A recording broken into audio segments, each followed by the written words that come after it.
Hello guys, welcome to the channel. Today I have a really fun integral for us to try. So yeah, let's just dive straight into it. Cool, so here's the problem. And I mean, look at it, there's a lot going on. And I just want to quickly say just before we start, if anyone has any fun integrals or problems for me to try, and then don't be afraid to pop an email here.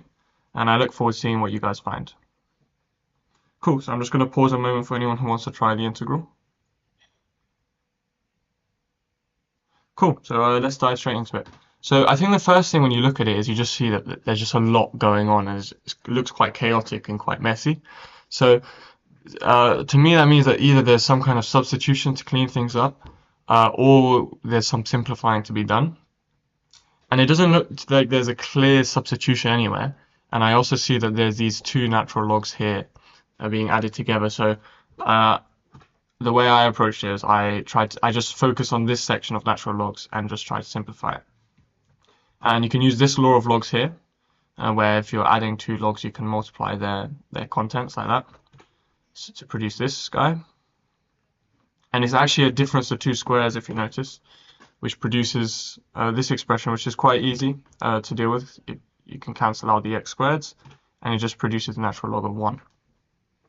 And the natural log of 1 is 0 because yeah, e to the power of 0 is 1. And so then that means we can sub out for all of this, we can just sub out a 0, just like that. And this makes the problem look a lot easier because now we can see that all of this complicated stuff is just going to cancel out and we're just left with this integral. And it's really amazing like how we've gone from something really complicated to something really simple.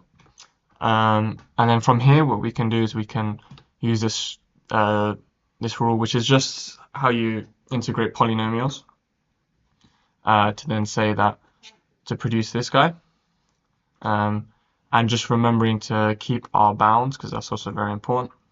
And the 4's will cancel out just like so to produce this guy, and then finally you can sub in 1 and sub in minus subbing in 0, and that will just produce 1. So that's our answer. We can check a box around it. And there you go. And I would just like to say also, if you're anything like me, then you'll feel a bit annoyed that we ignored this whole section. So I'm thinking for next video that we can try and integrate this problem.